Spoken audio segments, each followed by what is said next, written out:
বন্ধুরা, বেড়া মোবাইলের পক্ষ থেকে আমি অভিজিৎ আবার একটি নতুন ভিডিও নিয়ে চলে এসেছি।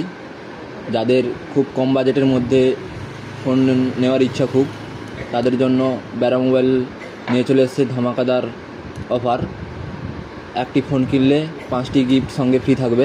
আমাদের আসুন ফোনগুলো দেখাচ্ছি। এখানে আপনাদের খুব সুন্দর সুন্দর ফোন, আপনাদের পছন্দের phone, Redmi, Realme, Oppo, Vivo, আপনাদের পছন্দের মতো যে ফোন নেবেন সেই ফোন সব এখানে পেয়ে যাবেন। দেখুন আমাদের এখানে স্টকগুলো, ঠিক আছে। এই যে আমাদের ফোন, এখানেও আছে আরও ফোনে দিলে দেখুন আমাদের স্টক সব। এখানে আপনাদের পছন্দের ফোন পেয়ে যাবেন সব। আমাদের এখানে ফোন কিনলে ফোনের সঙ্গে পেয়ে যাবেন খুব সুন্দর সুন্দর গিফট, যেমন থাকছে ফোনের সঙ্গে ফোনের cover, glass, neck band, bag. তাই আমাদের এখানে চলে আসুন।